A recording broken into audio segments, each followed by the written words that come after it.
দুপুর একটা খবর দিন পরে আপনাদের সঙ্গে রয়েছে আমি তমশ্রী। শুরুতেই যে খবরের দিকে নজর রাখবো, শেখ শাহজাহান সন্দেশকারীর বেতাজ বাদশা শেখ শাহজাহানকে জেলে গিয়ে জেলা এনফোর্সমেন্ট ডিরেক্টরেটের ইডির আর্জিতে অনুমতি বসিরহাট কোর্টের এবং ইতিমধ্যেই জেলে পৌঁছে গিয়েছেন এনফোর্সমেন্ট ডিরেক্টরেটের আধিকারিকরা এবং তারা জিজ্ঞাসাবাদ করবেন সন্দেশখালীর বেতাজ বাদশা শেখ শাহজাহানকে। ইডির আর্জিতে অনুমতি বসিরহাট কোর্টের আর ইতিমধ্যেই জেলে পৌঁছে গিয়েছেন ইডির আধিকারিকরা। আর কিছুক্ষণের মধ্যেই সম্ভবত তারা জিজ্ঞাসাবাদ শুরু করবেন, জেরা শুরু করবেন।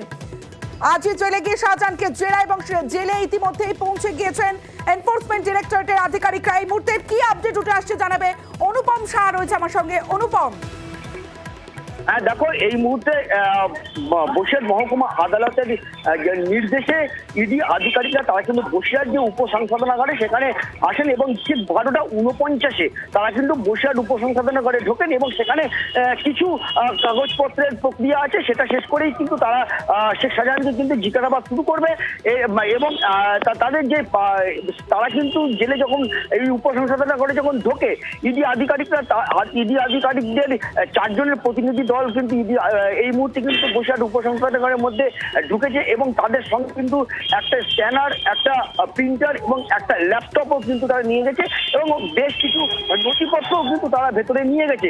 এবং সম্ভবত আমরা যেটা জানতে পেরেছি যে তার বিরুদ্ধে কিন্তু প্রায় 15 থেকে 16টা কেস কিন্তু ইডির হাতে রয়েছে, যেগুলো সম্বন্ধে কিন্তু একে একে জিজ্ঞাসাবাদ করবে শেখ শাহজাহানকে।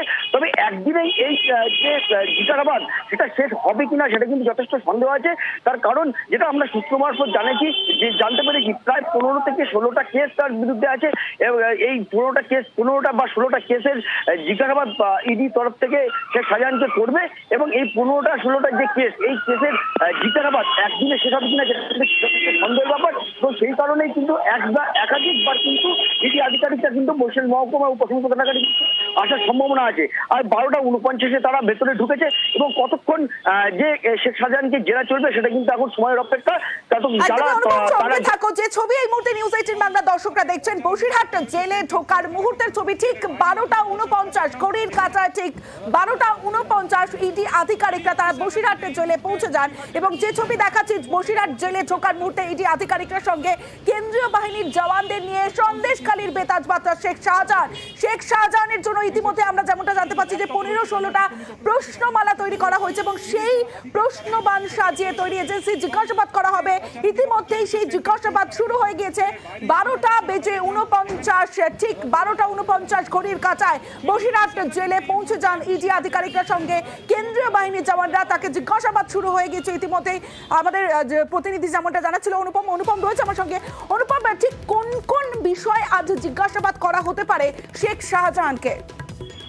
হ্যাঁ দেখো, আমরা যেটা জানতে পেরেছি মূলত যে তার বিরুদ্ধে বিদেশি যে টাকার লেনদেন সেই বিষয়ে এবং তার যে সম্পত্তি সেই বিষয়ে এবং যে 32 কোটি 20 লক্ষ টাকার সম্পত্তির হিসেব পেয়েছে সেই বিষয়ে এবং তার যে রেশন দুর্নীতি মামলায় তার যে নাম উঠেছিল, যেটা নিয়ে ইডি আধিকারিকরা 5ই জানুয়ারি ইডি শেখ শাহজাহানের বাড়িতে গিয়েছিল জিজ্ঞাসাবাদ করার জন্য, সেই বিষয়েও জিজ্ঞাসাবাদ করবে বলেই কিন্তু আমরা জানতে পেরেছি।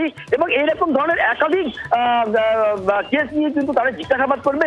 তবে যেগুলো আমরা জানতে পেরেছি এর বাইরেও কিন্তু বেশ কয়েকটি বিষয় রয়েছে যেগুলো ইডি আধিকারিক বা ইডির তরফের যে আইনজীবী রয়েছে অরিজিৎ চক্রবর্তী, তিনি কিন্তু আইনের তদন্তের স্বার্থে সেইগুলো কিন্তু এই মুহূর্তে কিন্তু আমাদের মিডিয়ার সামনে বা কারোর সামনে কিন্তু তারা বলতে নারাজ। তার কারণ তদন্তের সমস্যা হতে পারে, সেই জন্য কিন্তু এই যেগুলো বলেছে এগুলোর বাইরে আরো বেশ কয়েকটি জিজ্ঞাসাবাদের কারণ রয়েছে। জিজ্ঞাসাবাদ করতে পারে বেশ কিছু বিষয়, সেইগুলো তারা আড়ালে রেখেছে আমাদের।